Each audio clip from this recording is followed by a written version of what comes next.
among the glittering halls of London's elite, where secrets are veiled in laughter and faces are hidden behind jeweled masks, Hercule Poirot finds himself invited to a most peculiar affair. The event is known as the Game of Faces, a masquerade unlike any other where each guest must conceal not only their identity but also their true intentions. For Poirot, whose eyes see beyond appearances, such a gathering is both a challenge and an irresistible puzzle. From the moment he steps into the grand ballroom, Poirot observes details others overlook. A woman's nervous hands betray her calm mask. A man's laugh is too loud to be genuine, and a glass of untouched champagne speaks louder than words. Beneath the music and elegance, he senses an undercurrent of danger and atmosphere where deceit lingers like perfume in the air. The masquerade, meant to be a harmless game of wit and charm, soon turns deadly. When a guest vanishes and is later discovered murdered, panic spreads through the hall. Yet the host insists the party must continue, fearing the scandal that truth might bring. Surrounded by masked suspects and tangled motives, Poirot steps forward with his trademark calm, determined to peel away the false faces one by one. In the Game of Faces, every smile conceals a secret, every gesture hides a motive, and every mask tells a story, and only Poirot, with his unmatched brilliance, can expose the murderer hiding in plain sight. Chapter 1. An invitation to deception. Hercule Poirot regarded the envelope as one might a visiting beetle, curious, unexpected, and possibly instructive. It was heavy of cream vellum, with his name engraved in a florid copperplate, Monsieur Hercule Poirot. The seal, a pressed sprig of aconite in violet wax, had cracked only after a determined application of his silver paper knife. Inside lay a single card and a folded pamphlet. The card read: The Game of Faces, a private masquerade and contest of wit, Saturday, 10 o'clock in the evening, Armitage House, Grosvenor Square. Dress, masked but not anonymous. In a neat feminine hand, we beg the honor of your presence. The truth will appreciate your company. It was signed Violetta Armitage. Poirot raised a dark eyebrow. Mais oui, he murmured. The truth is always flattered, but rarely invited. The pamphlet set out the rules in the brisk tone of a governess who knew the strengths and failings of her charges. Each guest to wear a mask of choice. Identity need not be declared but must not be falsified when asked directly. At the sound of the bell, partners shall exchange masks for one dance. No titles to be used. It is an evening for faces, not names. The winner to be the one who unmasks the most truths without tearing a single mask. C'est charmant, Poirot said to his breakfast tray. A party where the point is to deceive and to detect. A holiday for the little grey cells. 2 days later, precisely at 10 minutes to 10, a hired motor deposited him before Armitage House, a palatial facade of white stone and indifference. Inside, indifference yielded to drama. Footmen in black livery and half-masks admitted guests through a marble hall already humming with music, perfume, and the small electric crackle of vanity. Poirot, who disdained disguises unless required by decency, had consented to a simple half-mask of black velvet. It is enough, he had told the valet. The mustaches must breathe. He carried his cane. Patent leather shoes shone like small obsidian mirrors, and his boutonniere, white carnation, sat at an angle that was mathematically pleasing. Lady Violetta Armitage awaited him at the top of the red-carpeted stair, a vision in silver, lame, and a mask worked with tiny mirrors that fractured her smile into a dozen glittering fragments. She was tall, poised, and in the habit, Poirot judged at once, of being admired even by those who intended not to admire her. Monsieur Poirot, she said, descending one step to meet him. You were terribly punctual. How reassuring, madame. The murderers, they are the late ones. The detectives never. He bowed over her hand. It was cool, and scented faintly with orris. Do think of tonight as a game, she said, guiding him toward the ballroom, though I confess I have positioned all the pieces rather selfishly. You see, I adore masks, yet I find that people tell the truth more plainly when they believe they are concealed. So I have invited a few, how shall we say, devoted practitioners of the art, devoted to truth or to concealment, madame. Both, I imagine. The difference is often a question of lighting. The ballroom, when they entered, answered her remark. It was lit by a chandelier that resembled the dropped crown of a glass kingdom, tiers of crystal dripping light. Beneath it, a sea of faces that were not quite faces, feathered visitors, Venetian columbines, a domino with a golden beak, a jester whose bells muttered even when he stood still. A jazz quartet sent a satin ribbon of sound across the floor. Waiters glided like chess bishops with trays of champagne. Poirot's eye, which loved order and detected disorder as a nose detects smoke, began its quiet tour. There a woman in a swan mask, tapping one finger on her glass in even rhythm, anxious. There, a gentleman in a bull's head who placed his left glove in his right pocket left-handed. A soldier in a plain black mask with a regimental ribbon at his buttonhole, proud. But his shoes, dulled at the toes, betrayed recent marching. A slim creature in harlequin diamonds performed a laugh slightly too late for the jest. Theatre school, or nerves, the small things, they declared themselves. Allow me, said Lady Vi, to present our host of games, Mr. Julian Kersey. A man approached whose mask was a neat white oval, the eyes cut wide, the mouth a thin smiling crescent. He bowed with an economy one sees more often in clerks than in courtiers and honor. Monsieur Poirot, he said, I manage the rules. Lady Violetta manages the guests. Between us, the evening should be tolerable. Mais oui. The rules and the guests each suffers without the other. Poirot inclined his head. You have many players, enough for amusement, not enough for scandal. Kersey's voice contained a rasp as if it had been stored for years in a cardboard drawer. At 11, the bell will sound. Masks change hands. Identities misplace themselves. At midnight, the first round of accusations.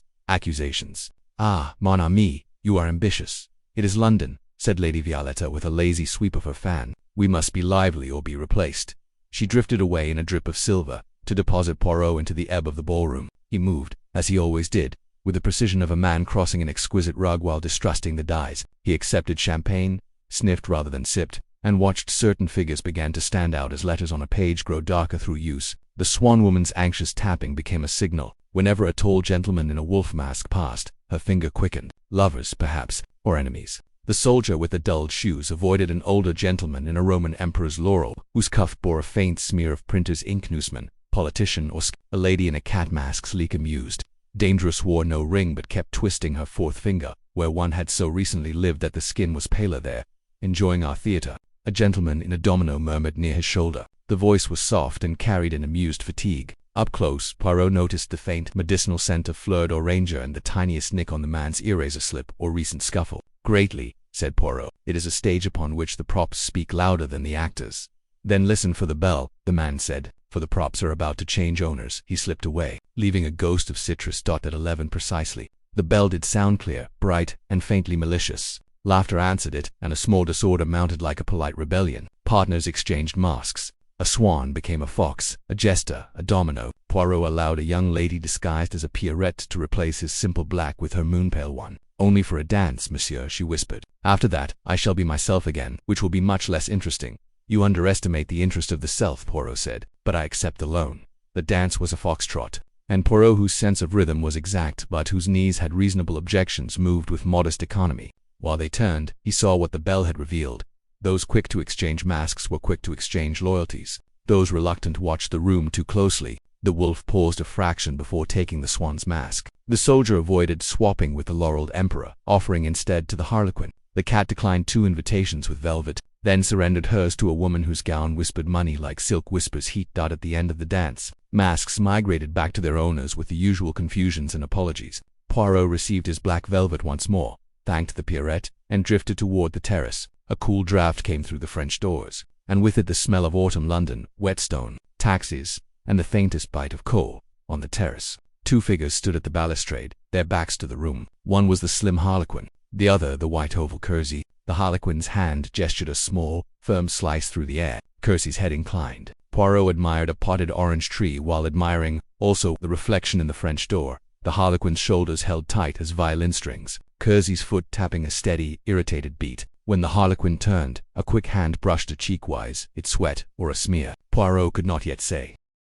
He re-entered just as Lady Violetta mounted a small dais near the orchestra. My angels of artifice, she called, raising her glass. Shall we begin the little unmaskings? Not of faces, but of truths. You may accuse gently, if possible, your neighbors of a single deception. The accused must answer honestly. It is, I confess, my favorite parlor cruelty. A ripple of delighted dread went through the guests. Small circles formed. Voices lowered. The polite knives were unsheathed.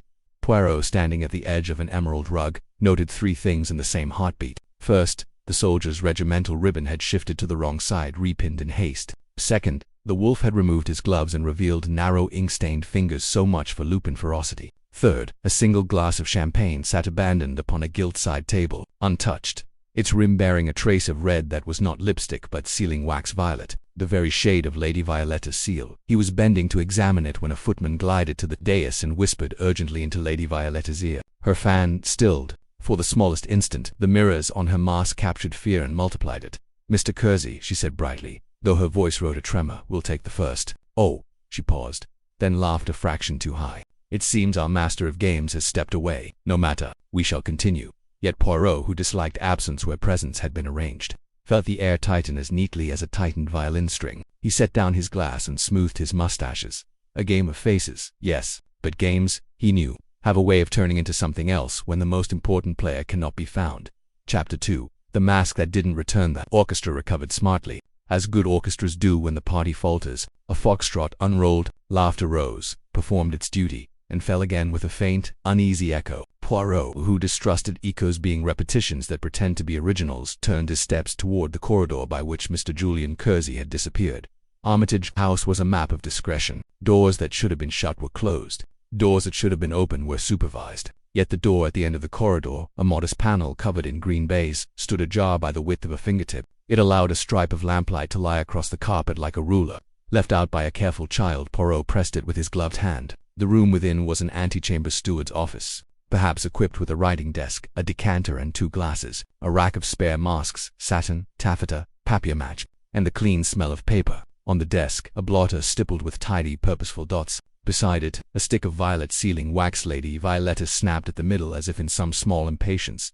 There were also signs of recent occupancy, but not of orderly exit. One chair was pushed back at an angle that suggested abruptness rather than courtesy. A single glove, right-handed, lay folded over the decanter's neck as though left to dry after rain. And on the carpet, faint but clear to a man who loved geometry, a smear half-moon, dusty gray where a shoe had pivoted with more force than grace. Poirot bent, and the mustaches performed their usual confidential twitch. The smear was not ash, not chalk. It was graphite pencil crushed to powder. He straightened and examined the blotter. Its dots resolved themselves, to the patient eye, into an outline. 11:45 bell swap masks again. Midnight round 1 accusations. 12:15 the revelation. Underneath, in a different hand, smaller, steeper, no deviations. Tiens, said Poirot softly. A party with a timetable is an English sin and a Belgian pleasure. He moved to the rack of masks. A neat column of hooks waited with the emptiness of soldiers on parade. 2 hooks were bare, their labels written in Kersey's methodical script.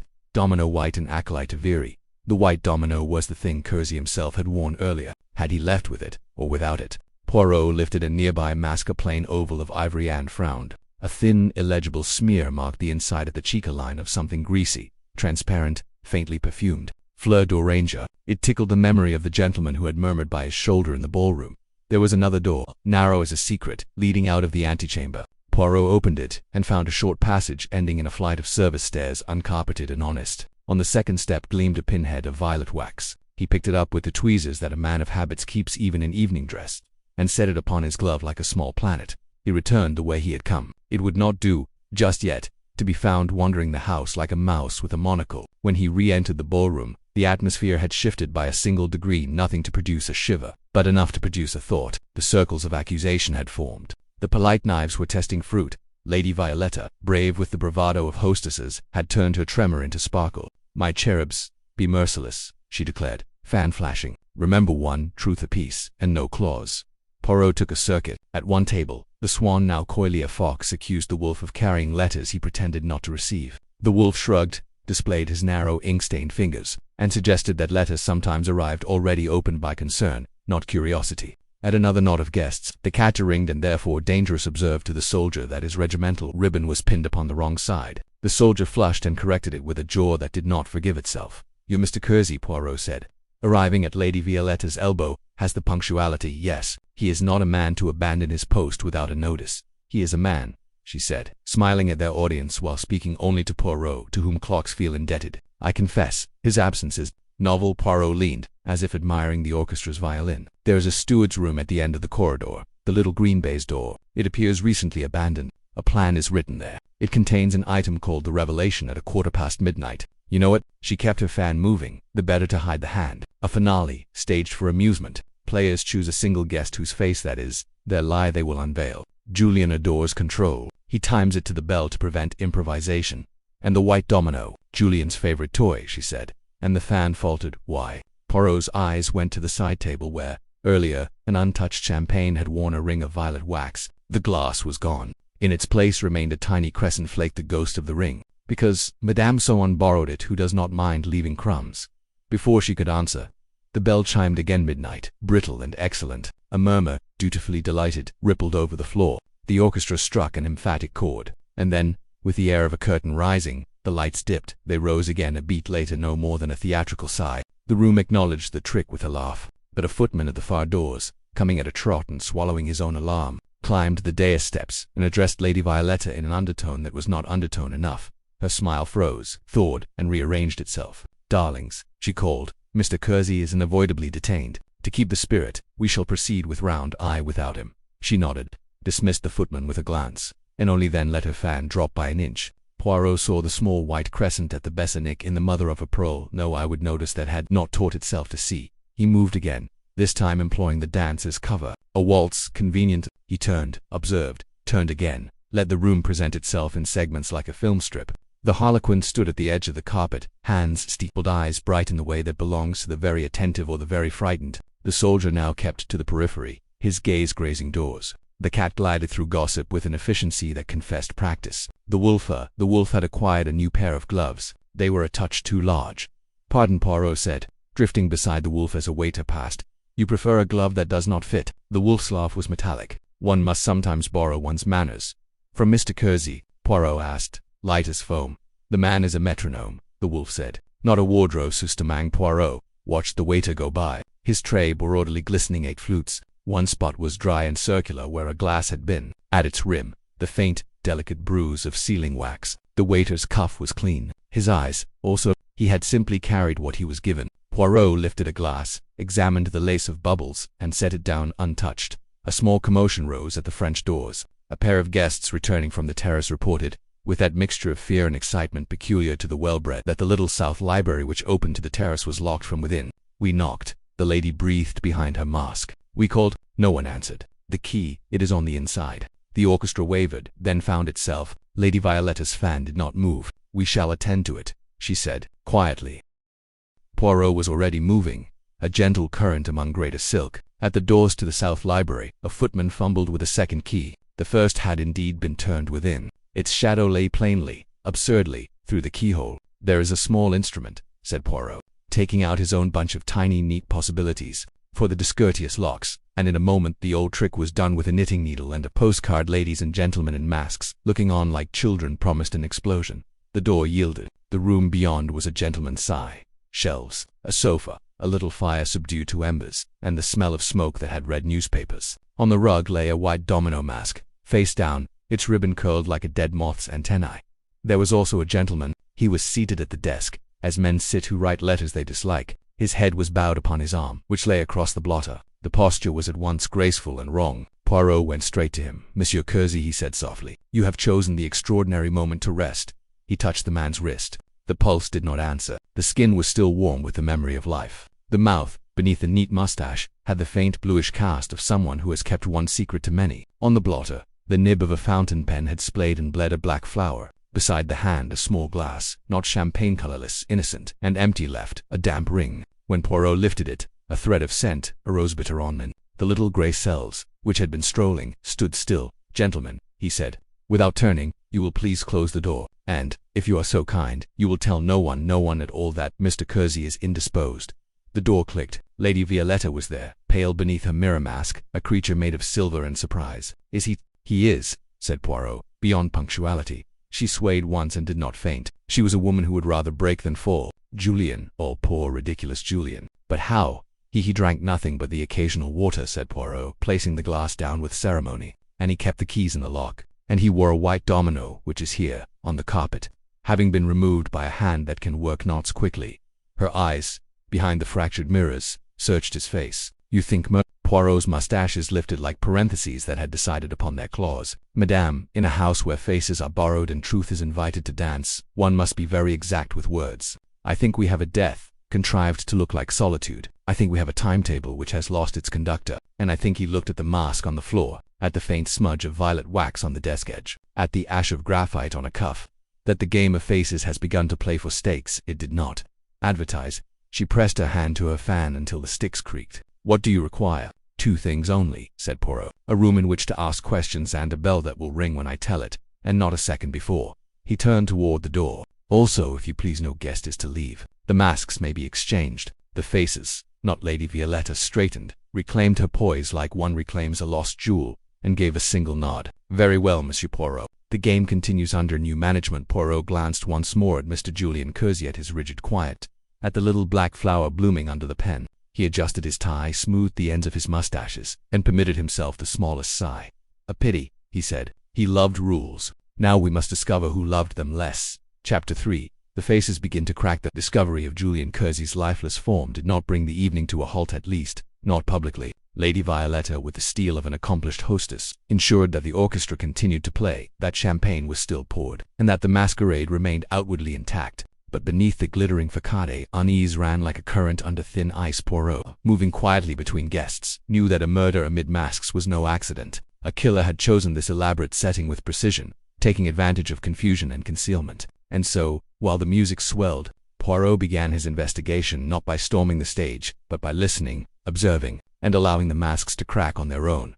He first observed the wolf, whose borrowed gloves fit poorly. A trace of ink clung to his fingertips despite his attempt to hide it. Why borrow another man's gloves unless his own bore a stain? Poirot noted this detail with care. The harlequin, nervous and watchful, avoided the dance floor entirely. His hands moved too quickly, too deliberately. When asked where he had been at the moment of the midnight bell, he offered a vague reply: near the terrace. Poirot's mustaches quivered at the evasiveness. The soldier, though disciplined in bearing, betrayed unease each time he touched his misplaced regimental ribbon. A man to exact too so often, Poirot thought. Unless the ribbon was not his to wear at all. And then there was the cat.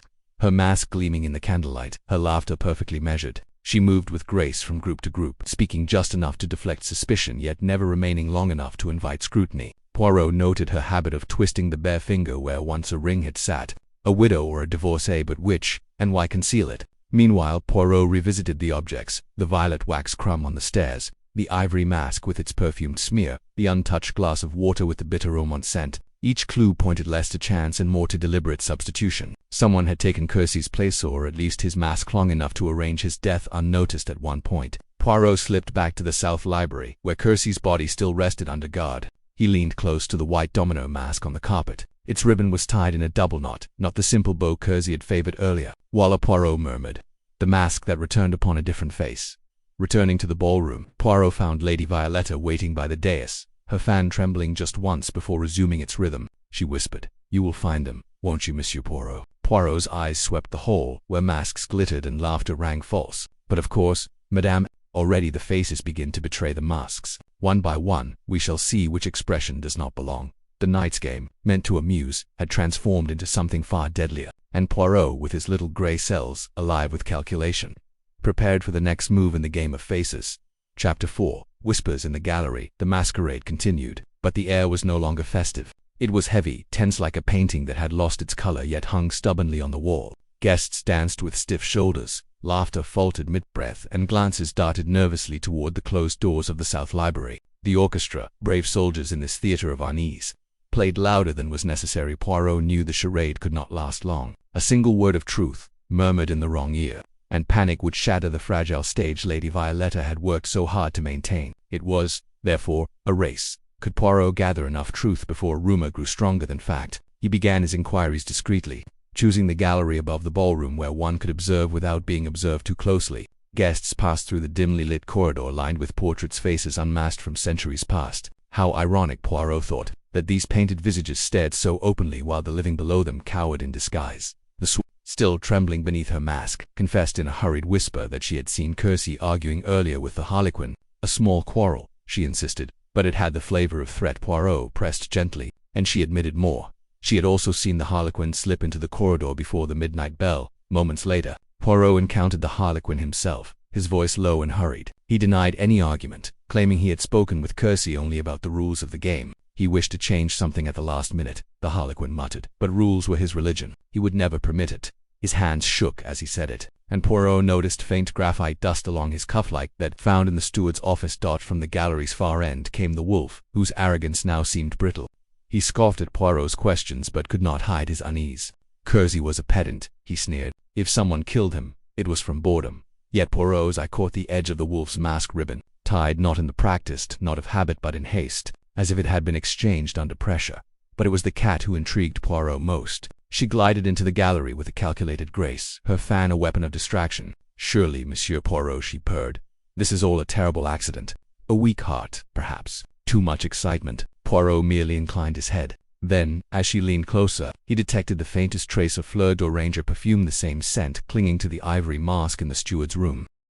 Poirot's mind began knitting threads. Kersey dead in a locked room, a white domino mask discarded, perfume where it should not be, wax crumbs marking secret passageways. graphite dust on cuffs, gloves too large for their wearer, lies upon lies, each wrapped in velvet and lace. The masquerade was unraveling, but delicately like silk being pulled from a spool. Poirot knew the moment was approaching when he would have to seize the threads and reveal the pattern, before fear made the crowd its own enemy. As he returned to the ballroom, the midnight bell long silenced, he saw Lady Violetta waiting, her mirrored mask flashing under the chandelier. She leaned close, her voice trembling. "Monsieur Poirot, do you know already?" Poirot's moustaches twitched with precision. "I know, madame, that the truth is present in this room. It wears a mask like the others, but unlike the others, it does not laugh. It waits, and soon it will have no choice but to show its face." The game of faces had ceased to be a diversion. It was now a battle between deception and detection, and Poirot, quietly, was winning. Chapter 5. The False Confession. The ballroom was restless now, its gaiety replaced by a brittle unease that not even the chandeliers could dispel. Conversations ebbed and rose in nervous currents, laughter was forced, and the music of the orchestra sounded strained, like a smile stretched too far. Poirot, standing near the dais with Lady Violetta, felt the tension rising to a breaking point. If it was not controlled, the entire masquerade would collapse into chaos. It was then that the first cry rang out. "I did it." The words sliced through the music like a blade. The orchestra faltered, then ceased. Masks turned sharply toward the voice, revealing the soldier, his plain black mask gleaming with sweat. He stepped forward into the open space of the dance floor, his chest rising and falling with the uneven rhythm of fear. "I killed Julian Kersey," he declared, his voice loud but unsteady. "I slipped the poison into his glass. I could not endure his arrogance, his tyranny." "I," the crowd gasped, a ripple of shock moving through silk and velvet. Lady Violetta's fan froze mid. The wolf muttered something about honor. The cat raised her fan to hide a sly smile. But Poirot did not move. He merely tilted his head, observing the soldier with narrowed eyes. Then, with great calm, he spoke. "Ah, mon capitaine, your courage in battle is matched only by your courage here. But tell me, why does your confession arrive only after the death is already discovered, after whispers have already spread? Why did you not confess when first the body was found?" The soldier faltered, his lips parted, but no words emerged. Poirot continued, his tone still gentle, but unrelenting. "You speak of poison." "Yes." "Then describe it for me. The taste, the scent. Was it bitter as almond, sharp as acid, dull as chalk? You must know, if you placed it in the glass." A silence fell. The soldier's face flushed beneath his mask. His mouth opened again, then shut. He stammered, It was bitter, perhaps. I forget." Just among Poirot's moustaches twitched with triumph. "The murderer forgets nothing. The poison was prussic acid. It announces itself with the perfume of almonds. A man who truly placed it would never say, perhaps." The guests stirred, murmurs rising like a tide. Some masks nodded, others glared at the soldier with suspicion. Wondering why he had spoken at all, Poirot stepped closer, lowering his voice but letting it carry across the room. "You, my brave soldier, did not kill Mr. Kersey. You only wished to shield another, or perhaps to protect yourself from some lesser shame. A duel, a debt, a scandal. But murder, murder is not your crime." The soldier's shoulders slumped. His confession dissolved like smoke in the air. Lady Violetta exhaled sharply, her relief masked by the glitter of her fan. But Poirot did not allow the moment to pass unmarked. He raised his voice. "Mesdames et messieurs, behold, a confession that is false. Already, the masks are cracking. Soon, one mask will fall entirely. For remember this, in the game of faces, every lie is a truth in disguise." The guests shifted uneasily. The cat's smile faltered. The wolf tugged his gloves tighter. The harlequin looked down at his stained cuff. The ballroom was no longer a place of laughter and dancing. It was a stage upon which truth itself was being hunted, and Poirot.com and exact was the hunter. Chapter 6. The web of motives *. The false confession had not lessened the tension, it had sharpened it. The soldier, now slumped at the edge of the ballroom, was no longer regarded as a culprit but as a man with something to hide, and that realization infected the room like a fever. If one guest carried secrets, then so did the others. The masks became heavier with every passing minute, and the eyes behind them darted more desperately. Poirot knew that the moment had arrived to begin pulling on threads. A murder, mon ami, is never committed in a vacuum. It grows from soil rich with secrets, watered by envy, ambition, or fear. And here, in this gilded masquerade, every guest had reason to fear exposure. He began with the wolf. Those ink-stained fingers, those too large gloves, they were not the trappings of leisure but of labor. Poirot learned, through whispered inquiries, that the man was not a noble at all, but a journalist who had wormed his way into the party under the guise of an aristocrat. His motive: he sought to expose Kersey's dealings, for the dead man had been tied to a scandal involving forged financial documents. But would a journalist kill his subject? Perhaps exposure meant ruin for both. The cat, elegant and elusive, was unmasked in part by a single detail. the pale band on her bare finger. She had once been married to Kersey himself. The divorce had been hushed, but Poirot's delicate questions coaxed the truth. The split had left her with little, while Kersey had climbed higher into society. Bitterness clung to her laughter like perfume. Motive enough, Poirot thought, for vengeance. The harlequin, nervous and sharp, had debts, gambling debts, whispered in corners of the city. Kersey had known of them, and Poirot discovered he had been blackmailing the young man, threatening to expose him to his creditors unless he acted as Kersey's silent informant. To a desperate man, a bottle of poison is cheaper than a fortune lost.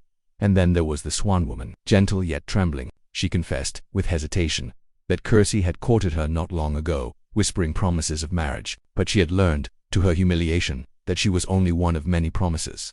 Her heart had broken. Her pride had burned. "I wished him dead," she admitted softly. But wishing is not the same as doing. Poirot, ever precise, did not dismiss her. Wishes can sometimes walk into deeds. Through each revelation, Poirot felt the web tightening. Blackmail, betrayal, failed marriages, deceitful love affairs, financial ruin. The strands converged on Kersey, a man who had surrounded himself not with friends but with victims. Lady Violetta, watching from the dais, whispered to Poirot as he passed, "So many motives, monsieur. Any of them could have killed him." Poirot inclined his head. "Just so, madame, but only one did. And what is curious, very curious, is that the hand which killed was also the hand that wished to play this game to the end. Murder, yes, but also theater. A crime committed not to be hidden, but to be staged." He looked again at the crowd, their masks gleaming under the chandelier. Each face was painted with fear, resentment, or guilt, but only one concealed the quiet satisfaction of success. Poirot's little gray cells began to align the pattern. The murderer was here, smiling beneath their mask, convinced they still held the advantage, but Poirot, watching, already saw the cracks. And soon, he promised himself, he would pull away the mask and expose the naked truth beneath. Chapter 7. The grand unmasking. The masquerade had become a cage. Guests no longer danced, no longer laughed. Instead, they clustered in uneasy knots, their masks slipping slightly as sweat dampened ribbons and nerves betrayed control. The orchestra, sensing futility, let its music dwindle into a mournful waltz that no one heeded. Poirot, standing at the center of the great ballroom, tapped his cane once against the parquet floor. The sound was sharp, commanding. The murmurs ceased. "Mesdames et messieurs," he said, his voice calm but firm, "the time has come for truth to stand unmasked. You have played the game of faces with skill, each of you concealing lies behind your little disguises, but now the game is finished. One among you has committed murder, and Hercule Poirot will not permit them to leave this house without exposure." Lady Violetta, pale behind her mirrored mask, gestured for silence. The guests froze as Poirot began his slow circuit of the room, his eyes glinting, his mustaches bristling with certainty. He began with the soldier. "You confessed, yes, but falsely. You wished to shield another truth, one less grave than murder. You have debts of honor, gambling perhaps, or disgrace in the regiment, but your weakness is not of the murderous kind." The soldier lowered his head, shamed, yet visibly relieved to be dismissed. Next came the wolf. Poirot tapped the man's two large gloves. "You are no nobleman. You are a journalist. Ink upon your hands, deceit upon your face. You came here to expose Julian Kersey, but to expose is not to kill. No, monsieur, you wanted his scandal alive, not dead." The wolf stiffened but said nothing, knowing resistance was futile. Poirot turned his gaze upon the swan woman. "You loved, you hoped, and you were betrayed. Your heart was broken, your pride wounded, but your crime, madame, was only to be deceived by a man who deceived many. The poison did not pass your lips into his glass."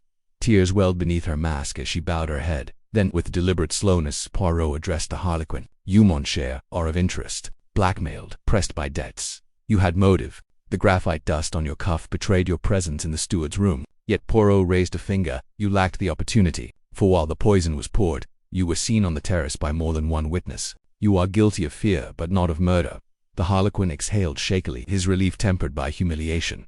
The room was silent now, every guest watching Poirot as though mesmerized. He walked with perfect poise to the center, pausing at the cat. "Ah, Madame," Poirot murmured, "you who once were the wife of Julian Kersey, you who lost fortune and face when he cast you aside, you who wear no ring, yet still twist the finger where it once lived, you glide, you charm, you laugh, but you also wear the scent of fleur d'orange, the very perfume that clung to the ivory mask abandoned in the steward's room."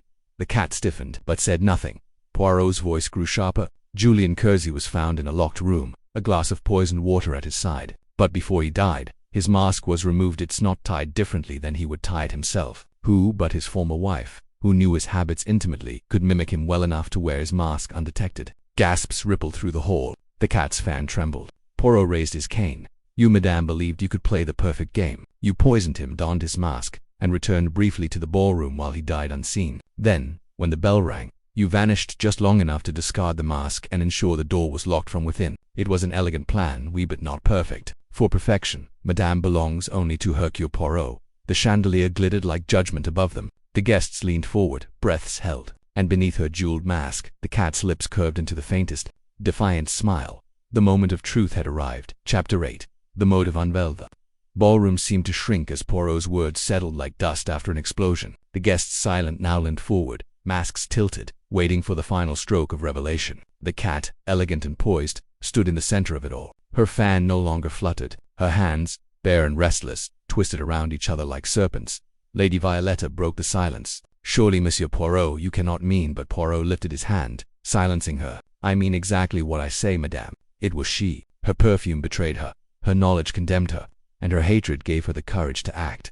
The cat's voice, low and mocking, cut through the hall. "Hatred, perhaps, Monsieur but hatred is a crude word. I prefer to call it justice." A ripple of unease coursed through the guests. Poirot inclined his head. "Then, madame, enlighten us. Why did you poison the master of games?" She drew herself up, eyes flashing behind the jeweled mask. "Because Julian Kersey was no master of games, he was a master of ruin. He ruined lives with a smile, destroyed reputations with a pen. Ask the harlequin, he bled him dry with debts. Ask the swan, he promised her a crown, then abandoned her like a trinket. And me," her voice cracked for the first time, "he cast me aside, stripped me of fortune, mocked me in private while he courted others in public. Was I to bear that humiliation forever?" Poirot stepped closer, his gaze unyielding. "So you chose poison, a simple glass of water, innocent to the eye, deadly to the lips." "Yes," she hissed, "a fitting end for a man who thirsted only for power. I slipped into the steward's room while the masks changed. I poured the poison, tied his mask upon myself, and returned to the crowd. He sat in that room, smug and certain, while death worked slowly in his veins. When I discarded the mask, the game carried on. No one noticed. The crowd shivered, horrified yet enthralled. The wolf muttered, a murder staged like a play. The soldier crossed himself. The swan wept quietly." Poirot raised his hand again. "You speak with eloquence, madame, but also with error, for you think none would notice. Yet Poirot notices everything. The violet wax crumb on the stairs, the perfume upon the ivory mask. The knot tied in haste all pointed to you." The cat's defiance faltered. Her fan slipped from her hand and clattered to the floor. Still, she straightened, proud as a queen condemned. "Then yes," she said coldly, "I did it. I killed Julian Kersey, and I would do it again." Gasps erupted. Lady Violetta covered her mouth. A few masks turned away in horror. Others stared, fascinated, as though watching a tragedy unfold on stage. Poirot's voice softened but carried across the hall. "You see, mesdames, messieurs, the truth was always here, waiting. Behind the laughter, behind the music, behind the masks. Julian Kersey played too many games, and in the end, he lost the only one that mattered. But murder, no matter the grievance, is never justice. It is only ruin." The ballroom was silent, the weight of Poirot's words settling like stone. The cat stood motionless, exposed and unmasked not by force, but by the relentless precision of Hercule Poirot. The web of motives had been untangled. The murderer was revealed. Yet the game was not entirely over, for Poirot knew that the most dangerous moment was not the unmasking itself, but what came after, when pride, shame, and desperation still lingered in the air. The night's final act had begun. Chapter 9. The last mask falls for a heartbeat after the confession. The ballroom stood paralyzed, an audience, frozen at the climax of a play. The chandeliers glittered above. The orchestra sat motionless, bows half raised, and even the masks seemed to hold their breath. Then the room erupted. Guests gasped. Some recoiled in horror, others surged forward in fascination, and whispers leaped from lip to lip like sparks on dry tinder. The wolf barked out a laugh. The swan buried her face in her hands. The soldiers stiffened, one hand instinctively moving toward the hilt of a ceremonial sword that was not there. The cat, proud and unyielding, lifted her chin. "So now it is done," she declared, her voice ringing with defiance. "I have spoken the truth you all were too timid to face. Kersey deserved death, and I gave it to him. Who among you will condemn me? Each of you hated him. Each of you wished him gone." A murmur of uneasy agreement passed through the crowd. Lady Violetta's fan dropped from her hand, shattering the last illusion of her composure. "But you killed him, madame," she whispered. "Not we." Poirot raised his cane, tapping it once against the floor. Silence fell again. "Enough," he said gently but firmly. "The theater is over. The murderer has unmasked herself, and justice must be done." But the cat laughed, sharp and brittle. "Justice? In this gilded cage of liars? No, Monsieur Poirot. You may have revealed me, but you will not cage me." In a flash, she darted toward the French doors leading to the terrace, skirts flaring, jewels scattering light. Gasps followed her as she wrenched the doors open and fled into the cold night air. Several guests surged forward, but Poirot's hand rose calmly. "Nan," he said, "let her run. The terrace is enclosed, and the garden walled. There is nowhere to go but in circles. The cat has claws, but she is already caught in her own trap." Moments later, shouts rang out from the terrace. Footmen, quick and loyal, intercepted her at the garden's edge. She fought like her namesake, striking and clawing. But the velvet ribbons of her gown betrayed her snagging on a stone urn, sending her sprawling. She was dragged back into the ballroom, mask torn from her face at last. Without her disguise, she appeared smaller, older, her beauty sharpened into bitterness. Yet her eyes still burned with fury as she spat. "I regret nothing. He ruined us all. Why should I not ruin him in turn?" Poirot regarded her with infinite sadness. "Because, Madame, to kill is not to balance the scales. It is only to break them, and broken scales weigh nothing." The gendarmes, summoned discreetly by Lady Violetta, arrived soon after. They led the cat away, her defiance crumbling into silence. The masks of the other guests, once symbols of frivolity, now seemed grotesque reminders of how easily deception breeds tragedy. Poirot turned to the assembly, his mustaches bristling with finality. "Mesdames et messieurs, the game of faces is finished. Remember well, a mask can hide a smile, a lie, even a crime, but never forever. The truth, always, will find its face." And with that, the last mask fell. Chapter 10. The game ends. The masquerade was over. The chandelier still burned, the orchestra still sat with their instruments in hand, and the scent of perfume and champagne still lingered in the air, but the magic had shattered. The French doors gaped open to the cold night where the cat had made her desperate flight, and the echo of her confession seemed to cling to the velvet drapes like smoke that would not clear. The guests, chastened and subdued, slipped away one by one. Their masks, once worn with pride, now hung limp in their hands, no longer shields but burdens. The wolf tucked his false aristocracy into his pocket. The soldier straightened his ribbon with shame rather than pride. The swan's feathers drooped with sorrow. One by one they retreated into carriages that bore them into the foggy London night, carrying with them not triumph, not amusement, but unease. Lady Violetta, pale and shaken, stood beside Poirot in the hushed ballroom. Her mirrored mask reflected nothing now but fractured shadows. "You have saved us, Monsieur Poirot," she said quietly. "But at what cost?" Poirot bowed his head. "The cost, madame, is always the same. Truth, when unmasked, is seldom a pleasant guest. Yet better it comes to call than to remain hidden, corrupting all." He looked around the room, at the masks abandoned on chairs and tables, at the fan lying broken on the parquet floor, at the white domino discarded in the library. "It is a curious thing, is it not? We hide behind masks to feel safe, yet it is the masks themselves that betray us. Lies, secrets, deceptions, they are but costumes. Eventually, they slip, and the face beneath is revealed." Lady Violetta's fan trembled in her hand. "And the murderer, Poirot, do you believe she regrets?" Poirot's moustaches twitched with melancholy precision. "Regret, madame, is a mask one wears for oneself. It comforts, it excuses.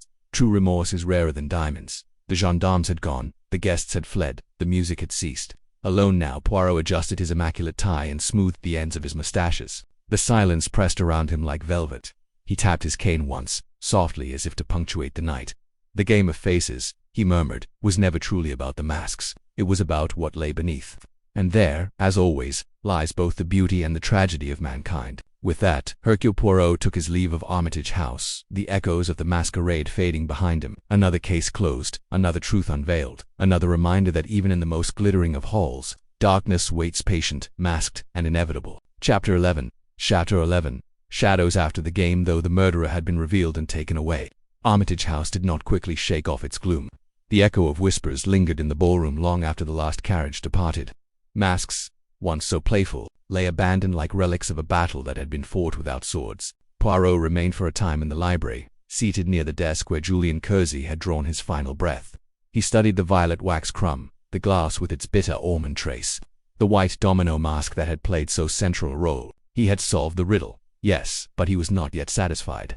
For every crime, he mused, there is the deed, the motive, and the shadow it leaves behind. The deed we punish, the motive we may understand, but the shadow that remains with the living. Lady Violetta entered quietly, no longer the hostess but a woman stripped of sparkle. "Monsieur Poirot," she said softly, "will society forgive me? They came for amusement and left with scandal." Poirot shook his head gently. "Madame, they will forget the scandal sooner than you think, but they will remember the lesson that games of deceit too easily become games of death." She lowered her eyes, and Poirot left her to her grief. At dawn, as he departed Grosvenor Square, Poirot reflected that the true mystery of human beings was not how they killed, but how they deceived even themselves. And in that, he thought, lay the greatest mask of all. Chapter 12. The echoes of masks. London awoke to fog the morning after the masquerade at Armitage House. Street lamps flickered dimly, carriages rattled with muffled wheels, and the city's hum resumed as though nothing had changed. Yet within the circle of Grosvenor Square, the mansion stood quiet and solemn, as if it too carried the weight of the night's revelations. Hercule Poirot, immaculate as ever in his pressed suit and bowler hat, sat by the window of his modest apartment, sipping hot chocolate in place of coffee. The little grey cells were not at rest, despite the case being solved. Indeed, Poirot found himself occupied not with the deed itself, poison slipped into a glass of water, but with the curious theatre that had surrounded it. Murder, he murmured to himself, is always a tragedy, but when it is dressed as a performance, when it dons a mask, then it becomes a thing even more dangerous. It becomes a lie told to everyone at once. The newspaper reports by mid-morning. The morning papers had taken hold of the story. Society masquerade ends in scandal, declared one headline. Another, more lurid, death at the game of faces, a widow's revenge. The details, of course, were distorted. The press painted Lady Violetta as complicit in the charade, the soldier as a coward, the swan as a victim, and the Catullian former wife as a vengeful villainess out of some penny dreadful. Poirot frowned at their simplicity. They make a neat tale, yes, but neatness is not always truth. People are not so easily divided into heroes and villains. Even the murderer, she has her reasons. Hastings, who had joined Poirot for breakfast, shook his head. I can't say I pity her, Poirot. Poisoning a man in cold blood, it's devilish. Poirot raised a finger. Devilish, yes, mon ami, but remember, Julian Kersey was not innocent. He broke trust. He ruined lives. He sowed seeds of bitterness, and in the end, he reaped them. One must condemn the deed, not refuse to see the soil in which it grew. A visit from Lady Violetta *. Later that day, Lady Violetta herself came to call on Poirot. Gone were her silver gown and glittering mask. She wore plain morning clothes, her eyes shadowed with sleeplessness. I came, she said, to thank you. Without you, we might never have uncovered the truth, but I fear society will not forgive me for hosting such an evening.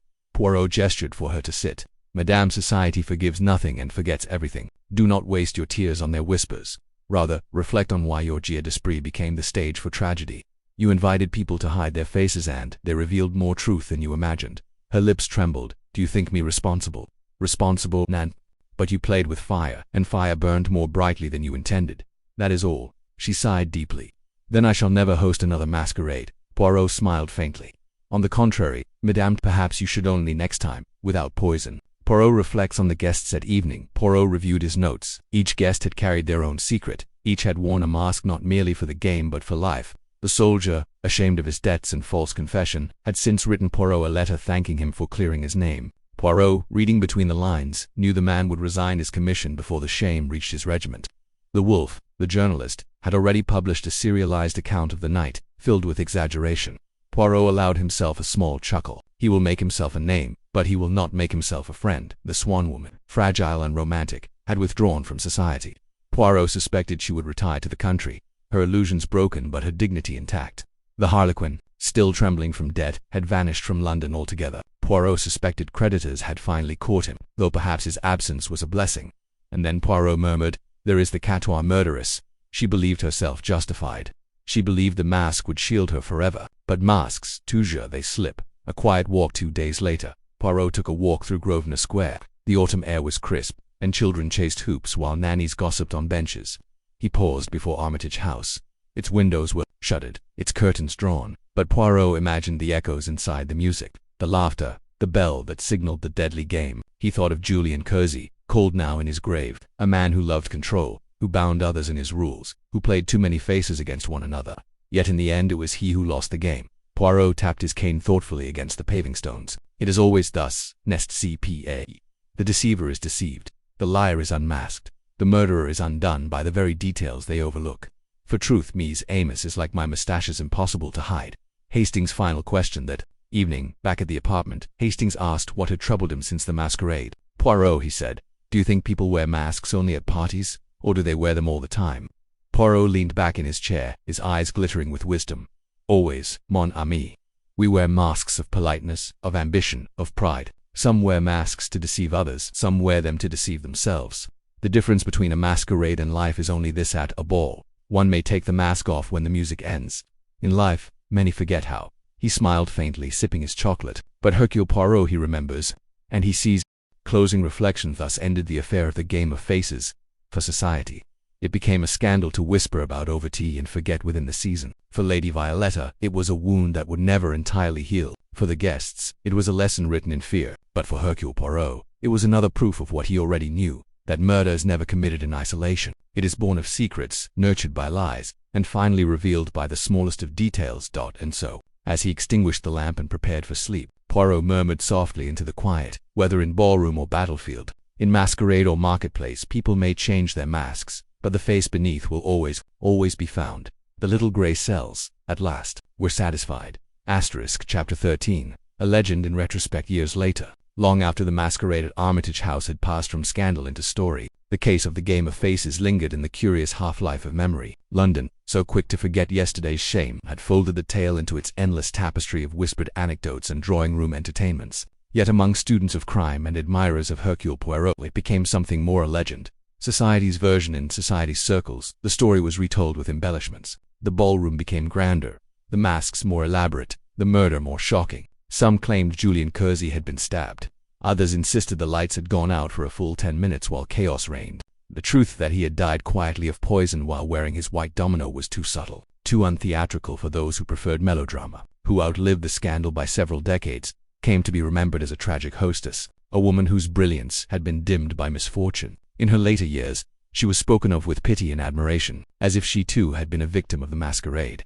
The guests' aftermath. The other guests faded into obscurity, but each carried the shadow of that night. The soldier, who once made his false confession, rebuilt his honor quietly. He served abroad, earned respect in quieter deeds, and never again gambled with his reputation. He never forgot the humiliation of being unmasked not as a killer, but as a weak man. The wolf, the journalist, achieved notoriety with his writings. He never published the true details of the case, for Poirot had silenced him with a single sentence. To print lies about lies, monsieur, is to become a liar twice. Still, he dined out on the story for years. The Swan woman, fragile and heartbroken, retired to the countryside. Rumor said she lived in solitude, devoting herself to charitable works. She spoke little of the masquerade, but those who knew her said her innocence was tempered forever by distrust. The Harlequin, burdened by debts, was eventually ruined. His name vanished from the rolls of fashionable society, leaving behind only whispers of scandal, and the cat, the murderess, her fate, was sealed in prison walls. She never admitted regret, though some said her pride hardened into silence. To the end, she insisted Julian Kersey deserved what befell him. Poirot's legacy. But for Hercule Poirot, the affair endured not as scandal but as a study of human nature. In later years, when Hastings would prod him about the strangest case you ever solved, Poirot would often mention the masquerade. It was not the murder that intrigued me, he would say, but the masks. Everyone wore one. Hastings' silk upon the face, lies upon the lips, secrets upon the heart, and yet all were betrayed by details. The smudge of graphite, the knot of a ribbon, the perfume upon a mask. Toujours, the truth is in the small things. Hastings, ever loyal, would reply, "Dash it all, Poirot, you make it sound simple," to which Poirot would smile, smoothing his mustache. Simple, yes, but not easy. A story, retold as the years passed. The Game of Faces was retold not merely as a crime but as a parable. Writers adapted it into short stories, altering names and settings. Playwrights hinted at it in drawing-room dramas. Even among policemen, it was spoken of as the case where a man who loved rules was destroyed by a woman who broke them. Poirot himself rarely corrected the he allowed the legend to grow, for legends, he knew, had their uses. "Let them believe the ballroom was plunged into darkness," he once remarked. "It adds flavor. But let them never forget, it was the detail the mask tied with the wrong knots that unmasked the murderer. C'est Thella, which is important." Poirot's final reflection one evening near the end of his life. Poirot revisited Grosvenor Square. Armitage House stood abandoned then, its windows dark, its facade crumbling. He paused before its gates, leaning slightly on his cane.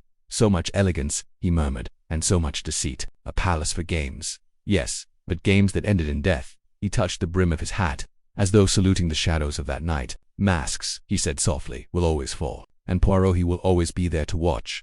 Then he turned away. The little grey cells still sharp, the mustaches still immaculate. The legend of the Game of Faces forever part of his story.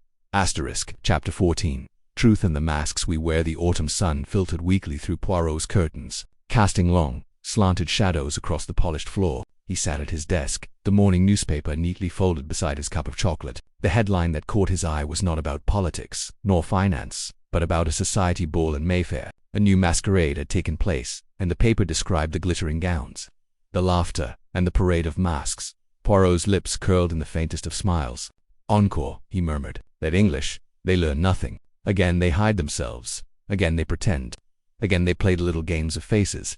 He leaned back, hands clasped neatly across his waistcoat, and allowed his thoughts to drift. The case of Armitage House, the so-called game of faces, remained vivid in his mind even years later. It was not the murder alone that haunted him. It was the symbolism. A man obsessed with rules had perished at the hands of a woman consumed by pride and vengeance, and all of it had taken place behind masks designed to conceal and deceive. Asterisk. The nature of masks. Poirot considered. What is a mask if not a lie given form? People wear masks daily, not of velvet or papier-mâché, but of manners, of ambition, of self-delusion. A smile hides resentment. A compliment conceals envy. A handshake disguises rivalry. These are the disguises more dangerous than any masquerade. Yet, he whispered, a mask is also protection. It spares the weak from cruelty, the shy from exposure, the guilty from judgment. To live in society, one must sometimes wear the mask. But to commit a crime, he shook his head firmly. A crime tears the mask away. Always. Julian Kersey's Lasangelian Kersey had believed his rules and his disguises would keep him safe. He imagined that by orchestrating a game where deception was expected, he would remain in control. But Poirot knew better. A deceiver cannot forever anticipate the deceptions of others. In the end, Kersey's own arrogance blinded him to the storm gathering at his very side. His death was not simply the end of a man, it was the collapse of an edifice built on lies. Poirot tapped the table with a finger. One builds a house of cards, but one must not be surprised when it collapses. The murderess's lesson. And what of the woman, the cat whose pride burned hotter than grief? Poirot reflected on her final words. I regret nothing. Such defiance revealed the danger of masks worn too long. She had convinced herself her vengeance was justice. The mask of righteousness had fused to her face until she could no longer tell the difference. To believe one's lie, Poirot thought, is the greatest deception of all. It blinds more surely than any mask of silk. The guest's lesson. Poirot also remembered the other guests. Each had worn a mask of paper that night, but each had also worn one of flesh. The soldier with his shame, the wolf with his false nobility, the swan with her wounded heart, the harlequin with his death's all had been unmasked, though only one had killed. It is curious, Poirot mused. They came to play a game. They left having revealed more than they wished. Murder does this. It strips away pretense. It forces truth into the light. And truth, Ms. Amos, it is often far uglier than the mask that concealed it. Asterisk. Poirot's philosophy. He stood and adjusted his tie in the mirror. His mustaches, perfectly symmetrical, gleamed in the sunlight. You see, he said softly to his reflection, Poirot also wears a mask. The mustaches, the little mannerisms, the vanity, they protect the man inside. They give him time to think, to observe, to hide the working of the little grey cells. But unlike others, Poirot does not deceive himself. He knows the mask is a mask, and that mon ami is the difference. He sat again, pen in hand, and began to write in his private journal. To detect crime is to study masks. Each lie, each excuse, each alibi is a disguise. But every disguise slips. The ribbon tied too quickly, the glass left untouched, the scent is strong upon a mask. All are betrayals. The murderer believes they are clever, but in truth they are like actors who forget their lines. Poirot is in the audience, and he never forgets. Closing reflection. The church bells tolled noon outside, and Poirot closed his journal with a small sigh. The world he knew would continue to play its endless masquerade. People would laugh, flatter, deceive, and betray. And somewhere, another mask would slip, another crime would unfold, another truth would demand to be unmasked. He reached for his cane and hat, ready for his afternoon promenade. As he locked the door behind him, he spoke aloud to the empty corridor. Masks may amuse, masks may protect, masks may even seduce. But remember, toujours, the truth waits beneath. And Poirot, he will always be there to lift the mask and see the face. The detective descended the stairs, his step precise, his mustaches immaculate, his little grey cells ever alert. For Hercule Poirot, the masquerade of life was endless, but so too was his pursuit of the truth. Asterisk. Chapter 15. Curtain call for the game of faces. The autumn rains had returned to London, steady and unyielding, drumming upon cobblestones and umbrellas alike. Hercule Poirot sat comfortably in his armchair near the fire. The flames reflected in the polish of his shoes and the gleam of his mustaches. It had been years since the affair of the game of faces, yet the case refused to fade. It returned to him often, not in the manner of unfinished puzzles, but like a tune one cannot forget, haunting, insistent, instructive. An unexpected visitor one evening, as the wind howled and the fire snapped, a knock came at Poirot's door. Hastings, visiting for supper, looked up in surprise. Poirot, however, only raised his brows. A bean, Hastings. Let us see who comes to disturb us in the storm.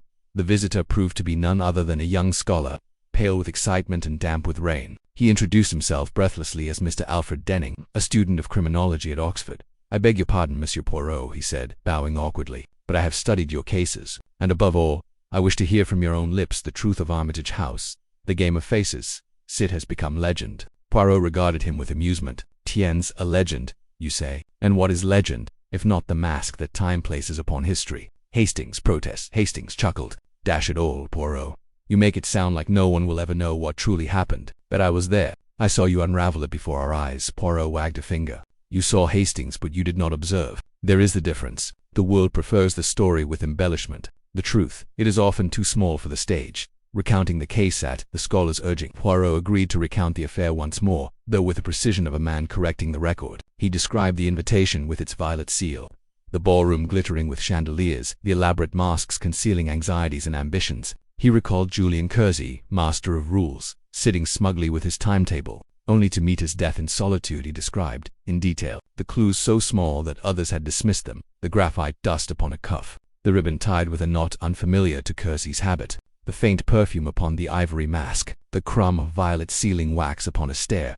Each detail, Poirot explained, was a thread. Together, they formed the tapestry of truth. The scholar listened with rapt attention, scribbling furiously in his notebook. Hastings, meanwhile, puffed contentedly on his pipe, though Poirot occasionally corrected him when he embellished. The deeper lesson when the tale was finished. The scholar leaned forward. And what, Monsieur Poirot, is the lesson of it all? That justice prevails. That murder will out. Poirot's eyes gleamed. The lesson, my young friend, is not merely that murder will out. It is that deception always betrays itself. A mask may hide a face, but not forever. Lies crack, pretenses stumble. The truth, she is patient. She waits, and in the end, she reveals herself. That is the essence of the game of faces. Asterisk, he paused, then added quietly, and another lesson, that to deceive others is one thing, but to deceive oneself, that is fatal. The murderer at Armitage House convinced herself that vengeance was justice. She wore that mask so long she believed it was her true face. Such lies destroy the soul long before they destroy the body. The scholar's departure. The clock struck 10, and the scholar rose reluctantly. I cannot thank you enough, Monsieur Poirot. You have given me more than a tale, you have given me wisdom. I shall write my thesis on masks and crime, and your case will be at its heart. Poirot smiled indulgently. A bean. Write it, but do not make of it too much theatre. Leave the chandeliers to the storytellers. And remember the ribbon, the wax, the perfume, those are the true things. The young man bowed deeply and departed into the rain, leaving Poirot and Hastings alone with the fire. Poirot and Hastings reflect. Hastings stretched in his chair. Well, Poirot, you've given him a fair lecture, but you must admit, it was a devilishly exciting case. The ball, the masks, the confession, it was like something out of a play. Poirot chuckled softly. Yes, Hastings. And therein lies the danger. Too many treat life as a play. They put on their masks, they strut upon the stage, and they forget that the curtain must one day fall. For some, it falls gently. For others, like our unfortunate Mr. Kersey, it falls with finality. Hastings frowned. And the cat, the woman who killed him, do you think she ever regretted it? Poirot's expression grew grave. Nan, she regretted being caught, perhaps, but not the act. That is the tragedy. Her mask had become her face. When one no longer knows the difference, Hastings, then one is lost. The curtain called, the fire burned low. Poirot stood, adjusting his cuffs, his eyes reflecting the flames. Do you know, Hastings, what I think of most when I remember Armitage House? Not the murder, not the confession, not even the drama of the chase. I think of the masks lying abandoned on the floor when all was done. Empty shells, he mimed, lifting one from the ground. Beautiful, useless, and false. And yet, each one had told me a truth. The wrinkle in the ribbon, the scent clinging too long, the hand trembling when it should not. The masks betrayed their wearers more than their faces ever could. He turned to Hastings with a faint smile. And so, mon ami, I conclude that the greatest masquerade is life itself. We all wear our disguises, our smiles, our little lies. But Poirot, he watches, and he sees. And when the curtain falls, it is not the mask that remains, but the face beneath. Hastings, subdued, nodded. You're right, Poirot. I suppose the game of faces never truly ends. Poirot extinguished the fire, his silhouette framed by the lamplight. Exactament, Hastings. The game never ends. But Hercule Poirot, he is always ready to play. Chapter 16. Poirot's farewell to the masks. The lamplight burned softly in Poirot's study, casting a warm glow upon the familiar order of his world. His books aligned like soldiers on a shelf, his shoes polished to perfection, his desk free of clutter, all reflected the same precision that guided his little grey cells. Age had come to Poirot, but it had not dulled him. His mustaches remained impeccable, his eyes sharp, his step deliberate, and yet, in the solitude of that evening, he felt the weight of years as keenly as any clue he had ever uncovered. Upon the desk lay a journal bound in green leather, its pages filled with neat handwriting. Poirot dipped his pen in ink, paused, and began to write, not for Hastings, not for the police, not for the courts, but for himself, and perhaps for those who would someday seek wisdom from the detective who prided himself on knowing human nature, on the nature of masks. All my life, He wrote, "I have pursued truth, and everywhere I went I found the same obstacle, the mask. People wear them not only in masquerades but in every hour of their existence. They smile when they hate. They flatter when they envy. They declare innocence while their hands tremble with guilt. These masks, they weary me and yet they fascinate me, for it is in the study of these masks that I have lived my life." He thought of Armitage House, how clearly it illustrated the theme. An evening designed for play, for artifice, became a stage for tragedy. Julian Kersey with his rules and timetables, who had trusted in control, only to be undone by a woman who wore the mask of elegance while carrying the poison of vengeance. On the deceiver, and the deceiver wrote further. The murderer of Armitage House believed herself justified. She deceived others, yes, but she also deceived herself. This is the greatest danger of all. To lie to oneself is to walk blindfolded toward ruin. A mask worn too long becomes the face, and when that happens, truth is not only hidden from others, but from oneself. Such deception is fatal, to the soul if not to the body.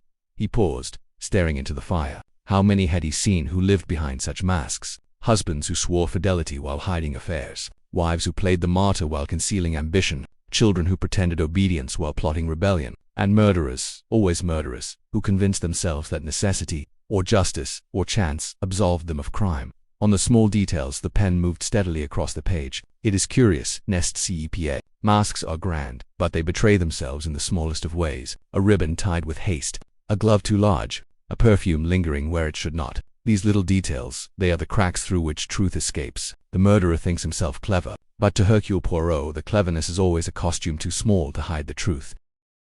He smiled faintly, recalling the faces of astonishment when he revealed the murderer at Armitage House, the gasps, the silence, the collapse of composure. That moment of unmasking was always the same: relief for the innocent, terror for the guilty, satisfaction for Poirot on the legacy of truth. And so, he concluded, what remains of such cases? The newspapers write their stories, society forgets its scandals, and the guilty are punished. But what remains, truly, is the lesson. The world may play its endless masquerade, but truth, she is patient. She waits, she observes, she endures, and when the time comes, she steps forward, unmasked and undeniable. Poirot placed the pen down and closed the journal. The fire had burned low, casting long shadows across the room. He rose, adjusted his cuffs, and smoothed his mustaches with practiced care.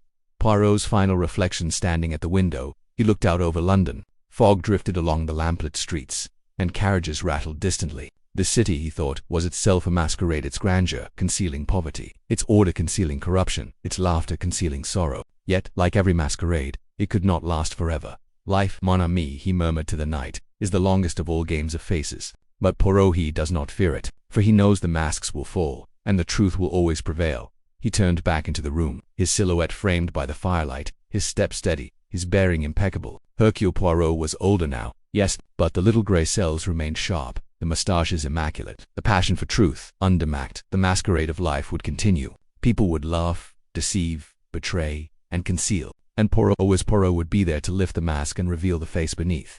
The curtain had not yet fallen. Chapter 17. The eternal game. The rain had passed, leaving the pavements slick and shining beneath the lamps of Whitehall. Hercule Poirot walked slowly, cane tapping a measured rhythm, his hat set at the precise angle that pleased him. Though age bowed him slightly, his step was still sure, his eyes still sharp. London, sprawling and eternal, moved around him in its noisy masquerade. Carriages, motor cars, street vendors, men in bowler hats, and women clutching parasols. Each face he passed seemed to him another mask, another secret, another story. He was on no case tonight. He had dined well, taken his evening promenade, and now sought only reflection. Yet in Poirot's mind, there was no true rest. The little grey cells worked even when unbidden, turning over the themes of his life like stones in a riverbed, and always they returned to the same subject: truth, and the masks that conceal it.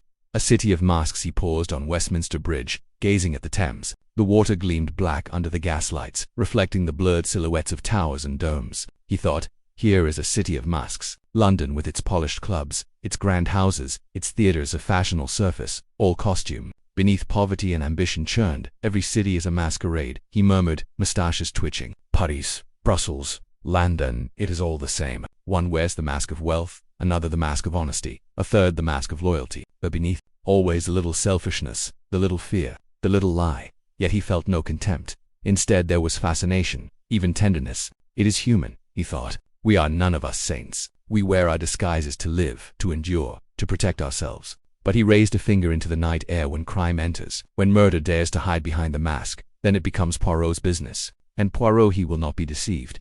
The case remembered inevitably. His mind drifted back to Armitage House. He remembered the glitter of chandeliers, the hush of silken gowns, the laughter that concealed dread. He remembered Julian Kersey, master of rules, undone by the very theatre he thought to control. He remembered the cat, the proud woman who poisoned with elegance, convinced her vengeance was justice. And he remembered the moment of unmasking, when all lies crumbled under the weight of truth. The case had ended long ago, yet its lesson lingered. It was not merely a crime, Poirot reflected, but a parable. That a mask may conceal, yes, but it also betrays. The murderer ties the ribbon wrongly. The liar chooses the wrong word. The deceiver leaves the faintest trace of perfume. They cannot help themselves. The mask, it slips, always. Hastings' voice in his mind. Poirot heard Hastings, his loyal companion. Poirot, surely people are not so dishonest. Surely not everyone wears a mask. Poirot smiled faintly. Ah, mon ami, you are the good one. You see the world with hope, and perhaps you are happier for it. But Poirot, he sees with precision, and to him the mask is plain.